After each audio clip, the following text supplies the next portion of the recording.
अस्सलामु अलैकुम वरहमतुल्लाहि वबरकातुहू। सवाल ये है कि बग़ैर सहरी के रोज़ा रखना ये कैसा है।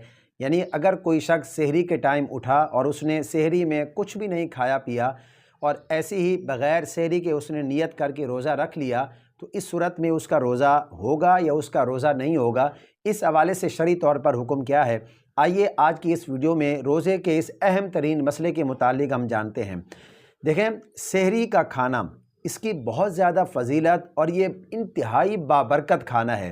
नबी पाक सल्लल्लाहु अलैहि वसल्लम ने इरशाद फरमाया कि सहरी खाने वालों पर अल्लाह अज़्ज़ व जल और उसके फ़रिश्ते दुरूद भेजते हैं। एक दूसरे हदीस पाक का मफ़हूम है, आप अलैहि वसल्लम ने इरशाद फरमाया जो सहरी का खाना है ये कुल का कुल बरकत है।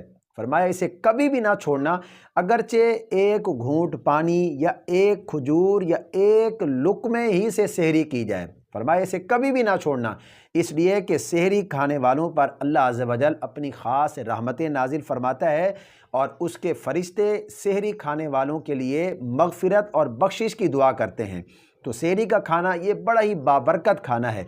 कुछ लोगों की आदत होती है कि वो सहरी के टाइम उठ तो जाते हैं, लेकिन उनका कुछ खाने पीने को दिल नहीं कर रहा होता और कुछ भी नहीं खाते पीते। इस सूरत में ऐसे लोगों को सोचना चाहिए कि वो कितनी बड़ी सआदत से मारूम हो रहे हैं, कितने बड़े सवाब और बरकत से मारूम हो रहे हैं।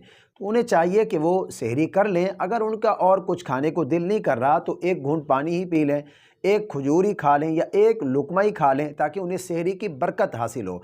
अब रहा ये सवाल कि बग़ैर सहरी के रोज़ा रखना कैसा है, रोज़ा होगा या रोज़ा नहीं होगा।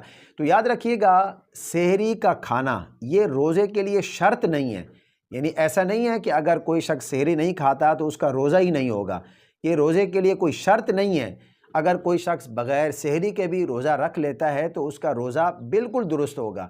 मैं इसके साथ साथ एक और मसला भी ऐड कर दूं। मिसाल के तौर पर किसी शख्स की जो है वो देर से आँख खुली, तुलुए फ़जर के बाद, अब सहरी का टाइम ख़त्म हो चुका है, उस वक्त उसकी आँख खुली।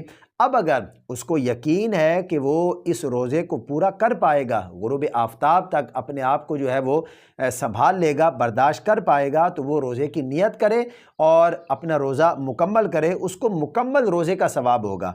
और अगर उसको यकीन है कि वो इस रोज़े को मुकम्मल नहीं कर पाएगा तो उसके लिए इजाज़त है, वो चाहे तो रोज़े को छोड़ दे, क्योंकि ये एक शरई उज़्र है। तो सहरी ये रोज़े के लिए शर्त नहीं है। बग़ैर सहरी के भी अगर कोई शख्स रोज़ा रखता है तो उसका रोज़ा बिल्कुल दुरुस्त होगा। उम्मीद करता हूँ रोज़े का ये अहम तरीन मसला आपकी समझ में आ गया होगा। इस क्लिप को अपने दोस्तों के साथ ज़्यादा से ज़्यादा शेयर ज़रूर कीजिएगा, ताकि उनके इल्म में भी इजाफ़ा हो सके, वो इस पर अमल करेंगे तो इसका आपको भी सवाब होगा। मुझे अपनी ख़ास दुआओं में ज़रूर याद रखें। अल्लाह पाक हम सबको इस माह मुबारक की बरकतें, अज़मतें और सआदतें नसीब फरमाए।